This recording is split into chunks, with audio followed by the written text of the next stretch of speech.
Hello, hello, hello. Hi, everybody. Who isn't on here yet? Not yet. Okay.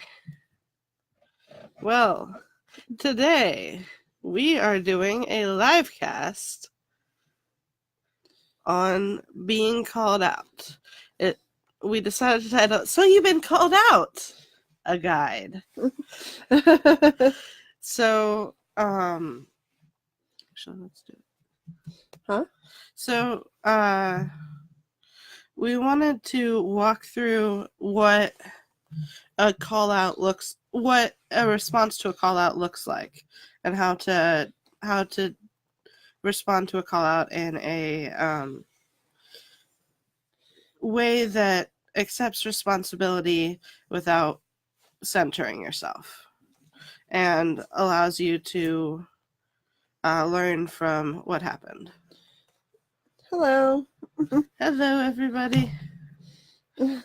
So, one of the step that we wanted to start with was the apology. Yes.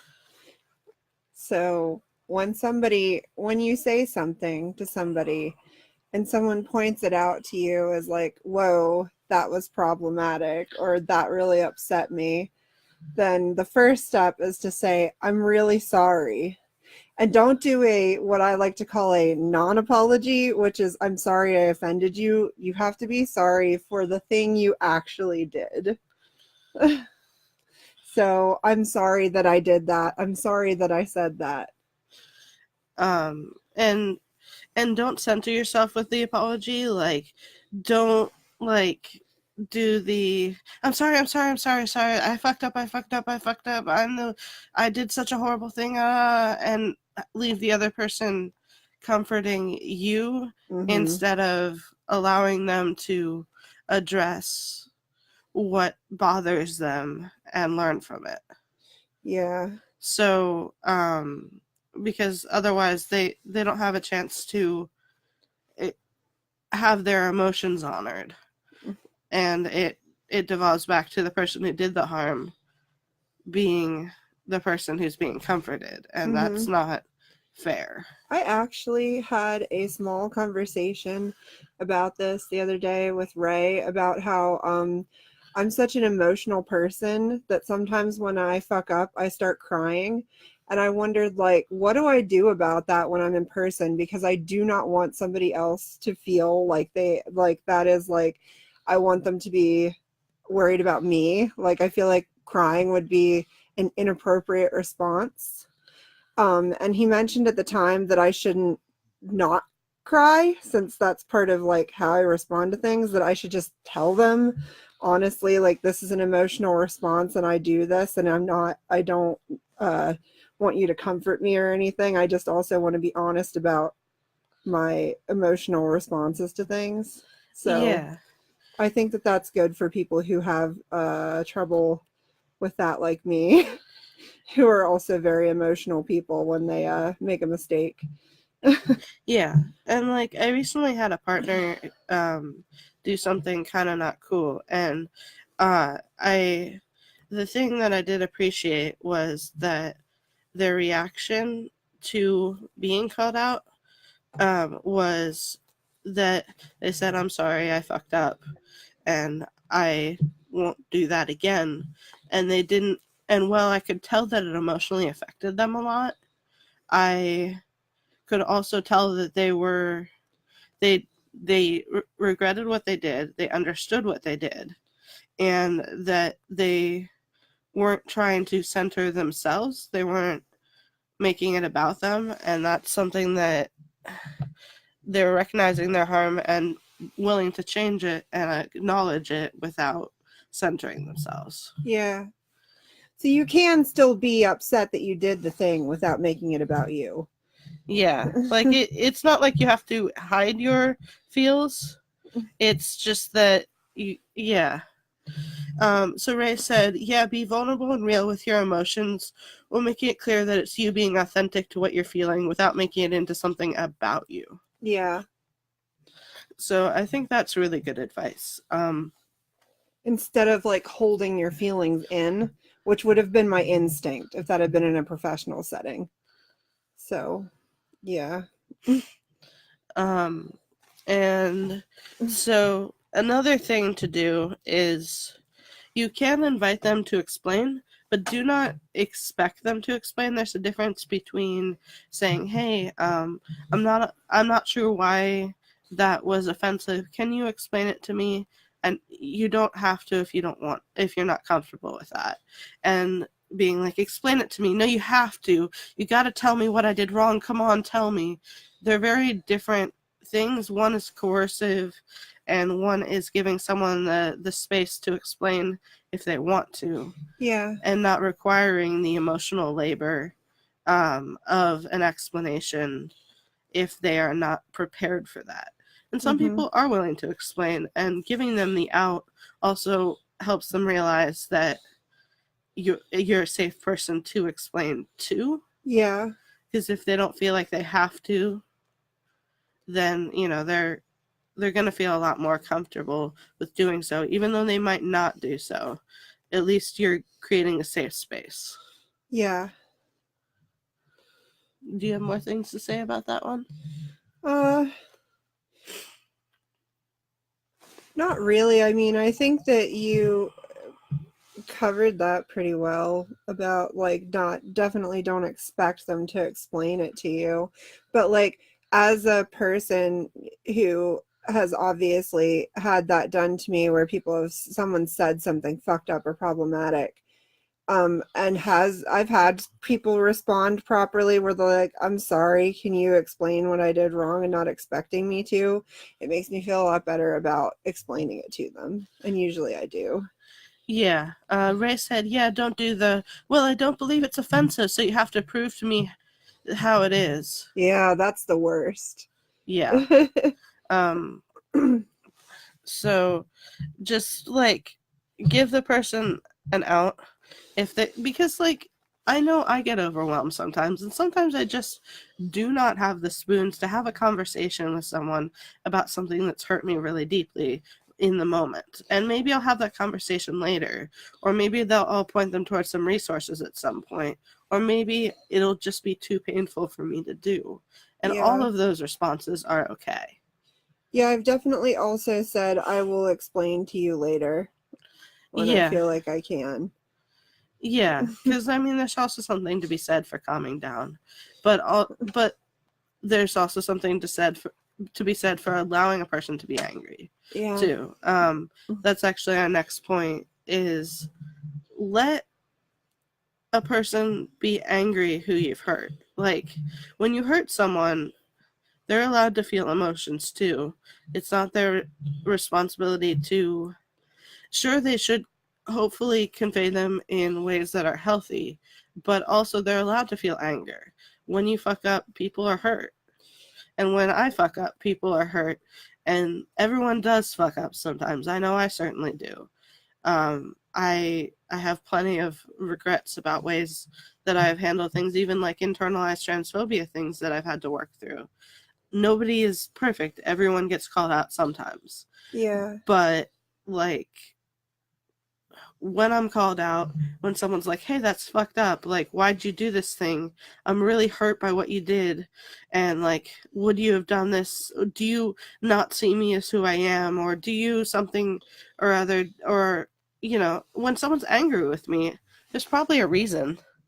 And I'll think about why. Yeah. And, like, yeah, messing up can cause pain, but sometimes pain is a part of life and it shouldn't be minimized or shoved under the rug. Yeah, and it's important not to take other people's anger personally when Yeah. you do fuck up. When somebody is marginalized and you have to like stop and think about all of the shit that they're dealing with all of the time because of that, and that the anger isn't about you, it's about the behavior and the fact that they're always dealing with it, so of course they're angry. Yeah. It's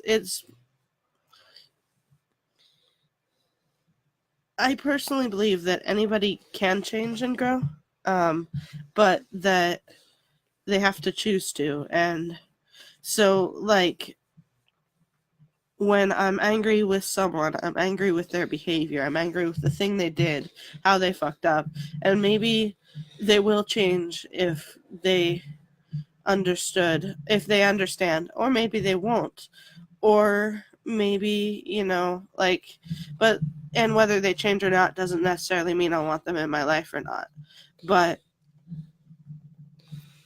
it's a behavior that I'm angry at when I'm angry, or it's a behavior that people are angry at when they're angry with me.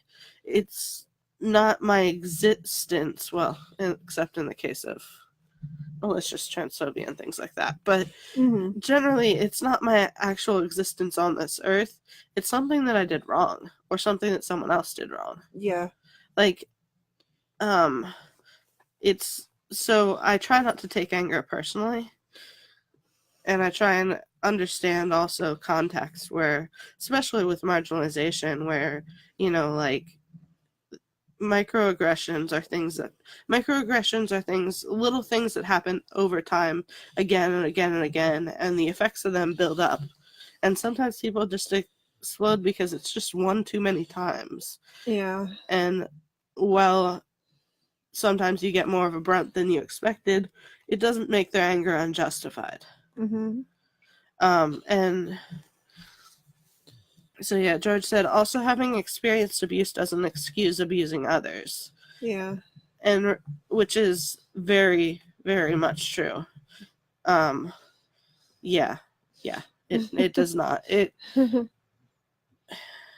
make it harder to recognize when you are doing bad things, but it does not excuse it at all. Yeah. And Ray also said, you don't get to decide when someone should stop being angry. You can set boundaries on how they treat you in anger, like not accepting name calling and such. But you don't get to dictate that they not feel angry just because you have apologized. This, and also this. An apology does not guarantee acceptance. Yeah. And yeah, go ahead. I was just gonna say that, like, feelings, it's okay. This is like a general thing to tell people that behaviors make you uncomfortable, but you can't ever tell people how to feel or not feel. That's not an okay thing to do. Yeah. Oh, okay. So yeah, so definitely let people be angry, apologize, invite them to explain, step back and recognize that it isn't necessarily about you, but about your behaviors, and then also take responsibility.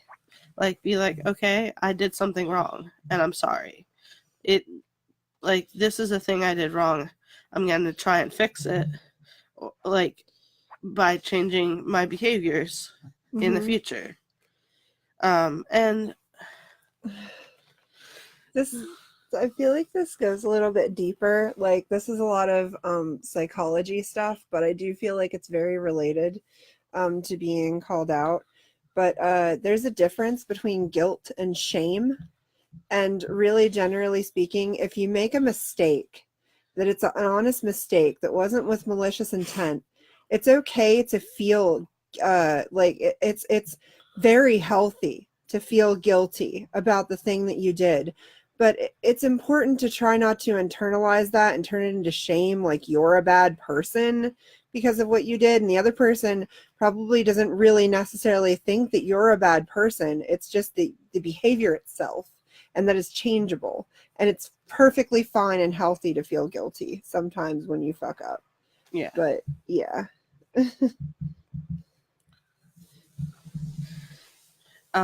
So another thing on there is definitely do your research. And I think this is something that you shouldn't just do in response to being called out. No. But, like, try and educate yourself on marginalization in general and on communication.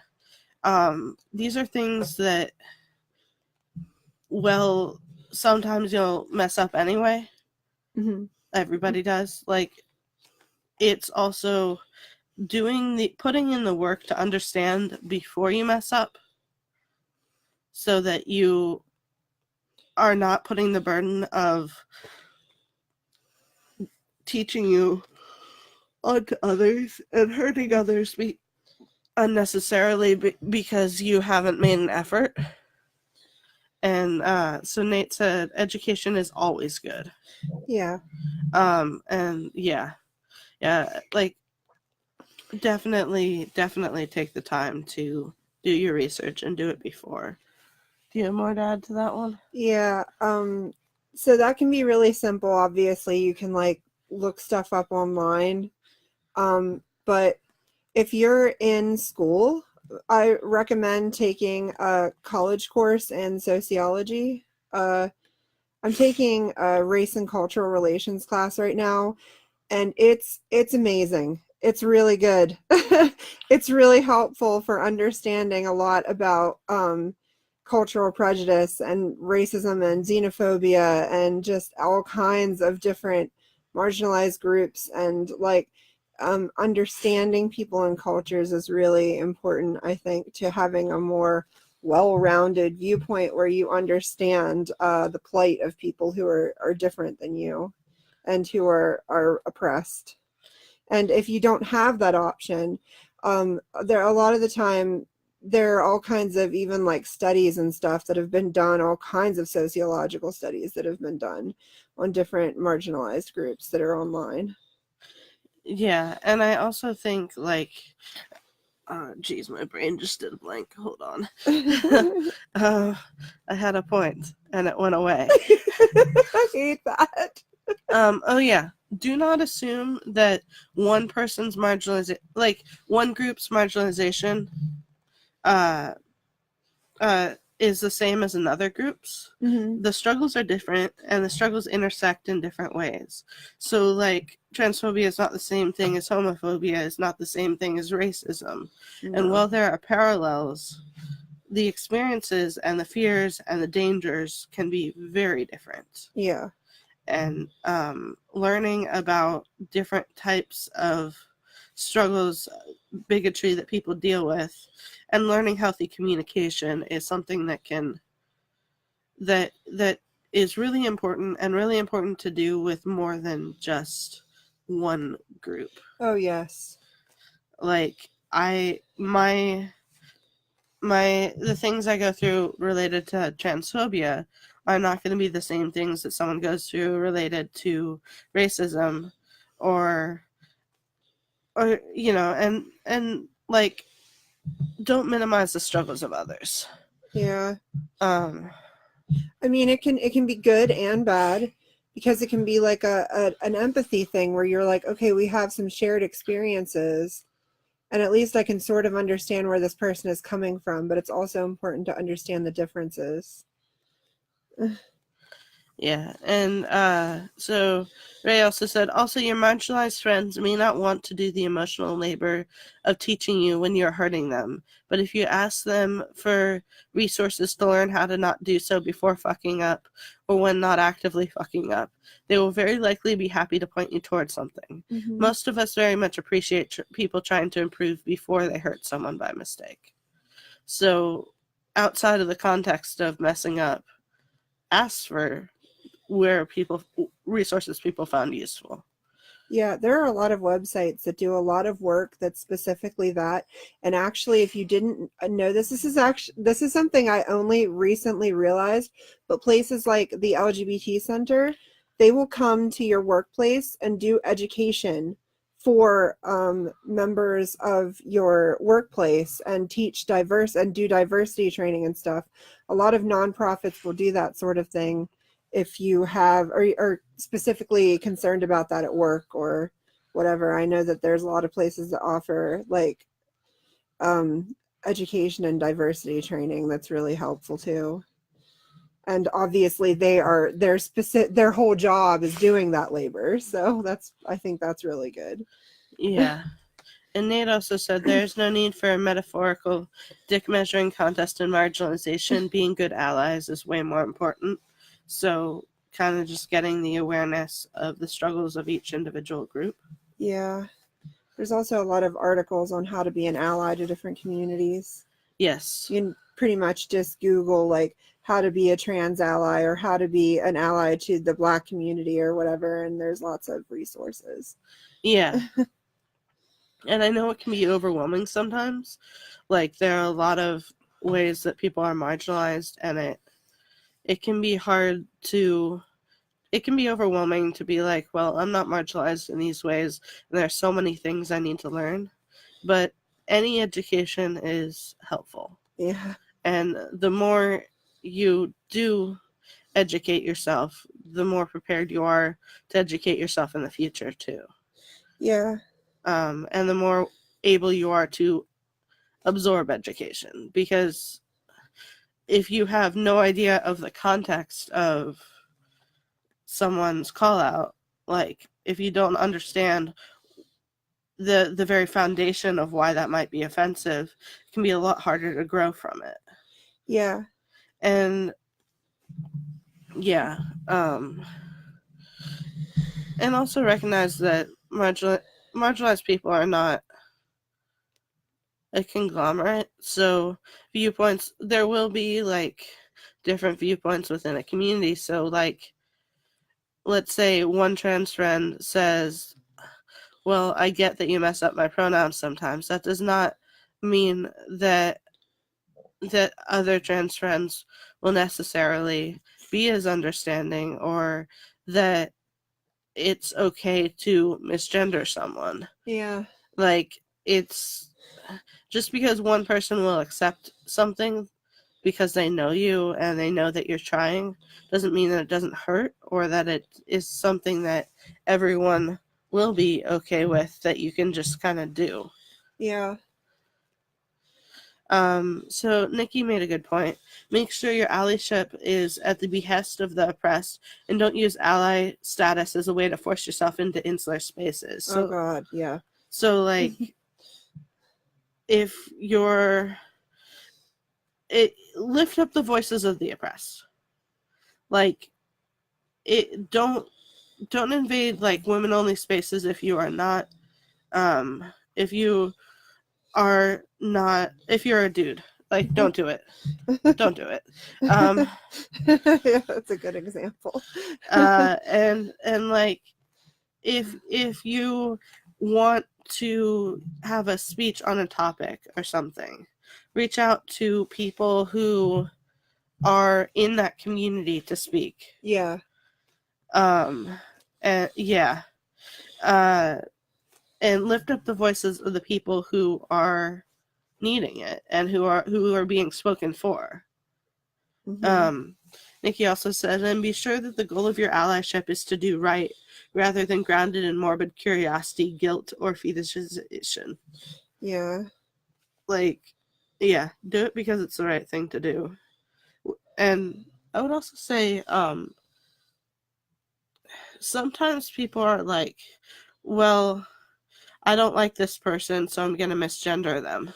Or things like that. I've noticed that a lot. Using your ally card as a threat. That's always fun. Like, oh, this specific person from this marginalized community was fucked up to me, so now I'm not going to be an ally to that community anymore. No. Or that's not how that should work. Or like, if you have somebody who... Yeah. Yeah, or if you have somebody who, like, you're upset with, like, who, let's say, I'm using trans as a reference because that's a community I'm part of. I've had people who call me by the correct pronouns until they get upset with me. And then they start calling me by the wrong pronouns or my dead name, or both, and because they want to hurt me. And that is... You are not an ally if you only respect someone while they're nice to you. Yeah. And yeah, just solidly, you're not an ally if you only respect someone while they're nice to you. And Ray says, and do not ever do the thing of, oh, well, I was trying to be a good ally, but now you're treating me like this. People aren't going to want to be allies if you do X, Y, Z. I mean, it shouldn't be something you have to... It shouldn't be like you have to treat me XYZ way for me to treat you like a human being. Yeah. It really, really shouldn't. I see that argument, like, or just that being misunderstanding of that way more often than I'd ever like to. that people say that, like, and I'm just like, it's not, oh my God, it's not like their obligation or whatever to be nice to you. And also, like, just because one person is rude doesn't mean you just go like, I'm not going to be an ally to that community anymore. Allyship, it should be absolute. I just don't understand. And yeah, so Nate said, I hate it when people do that. Notoriously happens to Caitlyn Jenner all the time. Yeah. The misgendering or dead naming of, like, folks who people don't necessarily like. And Ed said, shows you're always half-arsed about it.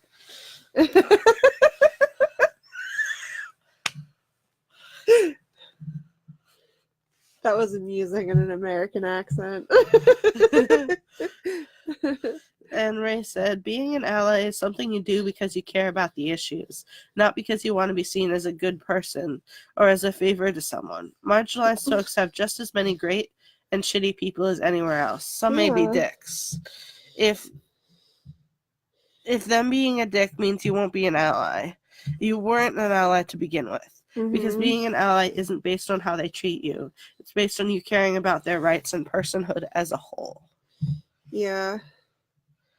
And Nate said, because I despise Caitlyn Jenner, but I would never misgender or dead name her.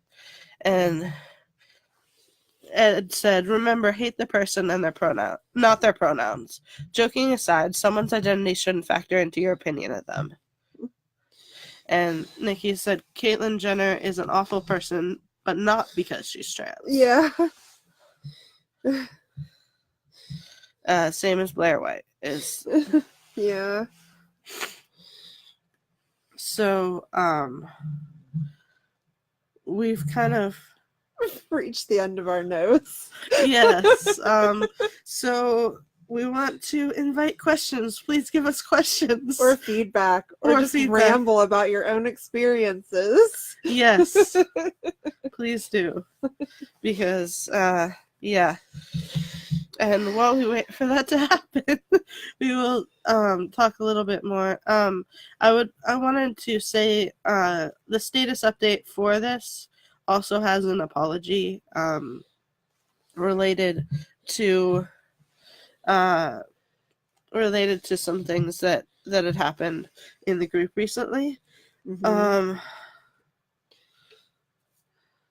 And like, so oh yes, so I'm going to read that apology off, and then we will go back to the points people are making. Yeah. So first, we wanted to start by addressing the fact that there was recently a post that got out of hand and devolved into personal attacks. Our response was slower than it should have been. We didn't have set guidelines for how to deal with that situation, and that was our error, and we recognize that people were hurt in the process of our growing pains. For that, we are sorry. We are still working on developing more comprehensive guidelines for the future, and more on that later, but we wanted to start with talking about the proper response to a call-out as the topic of today's live cast. So, Ray said, can you talk about intent versus impact? Yeah, I did have that thought much earlier, but I didn't bring up that specific point. So do you want to talk about that one? Sure.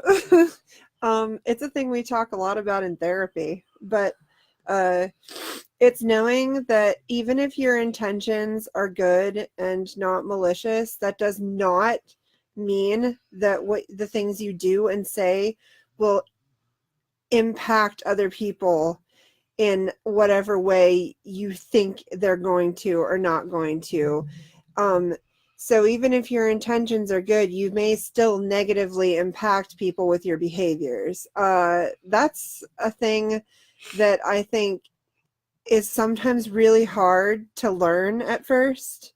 That, like, people are going to get angry and they're going to respond to you sometimes in ways that say that anger, and maybe you didn't mean to make them angry, but that doesn't matter because you did. So then you have to take accountability for it and apologize, because you did a fucked up thing or said something shitty. So, and I mean, to an extent, I guess, like, it depends on who's doing it. Like, if it's somebody who I'm really close to and I love them and I know that they're generally a really good ally to whatever the community is, and then they fuck up, then I'm going to take their intentions into consideration when they are apologizing. But at the same time, I would say that generally you should not expect for people to know your intentions, especially if they don't know you. Yeah. And jeez, my brain did a blank again. Oh. But yeah, what you mean by something is less important than how, if what you said hurt somebody, you should respect that it hurt someone and address that hurt, rather than insisting that because you didn't intend to hurt them, that it doesn't matter what they feel. Yeah. Does anybody else have any more questions or like any stories that they would like to share about this? So I think we've still got a few more rants about Jenner on there, but but that seems somewhat relevant, but not relevant enough.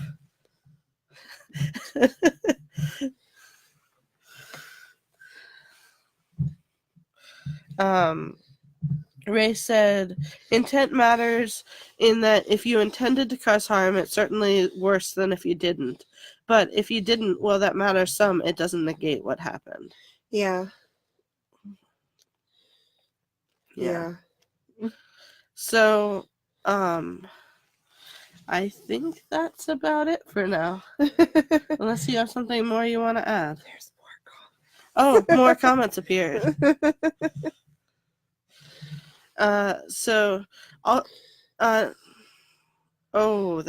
That is one, yes. Nikki said, also don't be an ally only to those marginalized people you find attractive. Oh, that's God. Not allyship, that it's a fetish. Very much relatable in terms of having experienced that, and also, oh God, please don't do that thing. please don't do that thing. Also, please don't do that thing. So, I'm going to leave it there. Bye.